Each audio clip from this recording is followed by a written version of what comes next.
Government boys higher secondary school में वरी जोशो खरोश सां मल्हाइजी रहियो आहे कैरेक्टर बिल्डिंग सोसाइटी के प्लेटफॉर्म ते मंटार डी चंदा नारायण ऐं हिन सां गॾोगॾु ॿिया जेके ॿार ॾिठण ते शिरकत करण ते मुंहिंजी तोसां जंगा जंगा जंगा जंगा मुंहिंजी तोसां जंगा हितां पेर पलीत परे कर ही धरती मुंहिंजी नंगा शागिर्दनि ऐं शागिर्दाणियुनि वॾे अंग में शिरकत कई ऐं एकता जो ॾियारो भरपूर आऊं आहियां अज़ीम सियाल कोशिश डिजिटल खानपुर मार खां खानपुर मार में कोशिश कावश ऐं केटीएन जे सॾ ते एकता ॾियारो भरपूर नमूने में मल्हाइण जे हवाले सां तयारियूं उरूज ते आहिनि। खानपुर मार जे government higher secondary school Khanpur Mahar में मौजूदु आहियूं जिते रंगारंगी तकरीब थी आहे। हिते अॻवाननि सां ॻाल्हि ॿोल कंदासीं त हीउ एकता जो ॾियारो जेको मल्हाए पियो वञे कावश कोशिश केटीएन ग्रुप पारां उनखे कीअं मल्हाईंदा? अल्लाह सर तमामु घणी ख़ुशी आहे, घणी ख़ुशी जो ॾींहुं आहे ऐं इहा ईअं रहंदो त इनशाअल्लाह दुनिया पूरी ॾिसंदी त सिंधी बि हिकु क़ौम आहे ऐं उहे पंहिंजो एकता कीअं था मल्हाइनि उनजी बि का सक़ाफ़त आहे। असां तक़रीबन 5000 साल पुराणो जेको आहे ॾिसंदासीं त उन हिसाब सां असां तमामु तारीख़ी क़ौम आहियूं।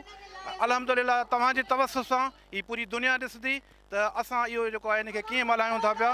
ऐं मां इहा ॻाल्हि अर्ज़ु कंदुसि त असां पंहिंजी क़ौम खे त तव्हां कुझु सिंध लाइ करे ॾेखारियो त जीअं माण्हुनि खे ख़बर पए त सिंधी आहिनि ऐं उन में मोहबत भाईचारे सां गॾोगॾु पंहिंजा हक़ जेके आहिनि उहे बि छिनी वठनि। अस्सलाम वालेकुम, महिरबानी साईं तव्हांजी जो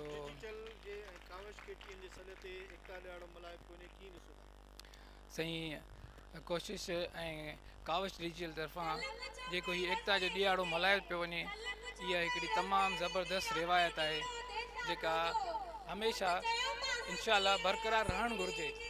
छो त इन खां अॻु में असांजी कोई बि अहिड़ो को ॾींहुं न हुयो जेको मल्हायो वञे ऐं असां पंहिंजे अहिड़नि ॾींहंनि खां महरूम हुयासीं। कोशिश ऐं काविश डिजिटल वारनि इन क़िस्म जा प्रोग्राम ऑर्गेनाइज़ करे हीउ ॾींहुं जेको आहे मुक़ररु करे तमामु ज़बरदस्त कमु कयो आहे ऐं असां सिंधियुनि खे हमेशह सुजाग रहण जो हिकिड़ो सबक़ु ॾिनो आहे।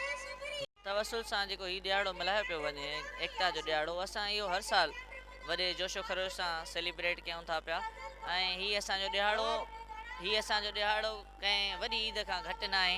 हिकिड़ी वॾी ईद आहे जीअं असां ईद उल अज़हा ऐं जेका आहे उहा क़ुर्बानी वारी ईद ऐं उन सां गॾु गॾु ईद उल फितर मल्हाईंदा आहियूं। त हिन ईद खे बि असां उन ईद जे जेको आहे दर्जो ॾियूं था उन ईद जो ऐं सभई सिंधी जेका आहिनि गॾिजी करे हिकु तहज़ीब जेका मोहन जे दड़े सां वास्तो रखे थी पई काफ़ी पुराणी असांजी तहज़ीब आहे उनखे उजागर करण जे लाइ हीअ सिंध जो जेको शान आहे अजरक टोपी उन जो मान मथां करण जे लाइ असां सदाईं गॾु थींदा आहियूं।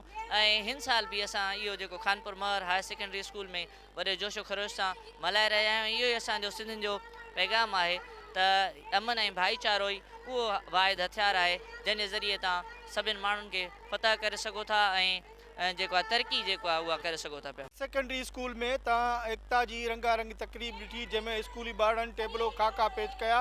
हिननि ॿारनि जो चवणु आहे तूं क़ौमी ईद जो ॾियारो जेको आहे सुभाणे मल्हाए पियो वञे उनखे भरपूर नमूने मल्हाई वेंदा। अज़ीम सियाल कोशिश डिजिटल खानपुर मार।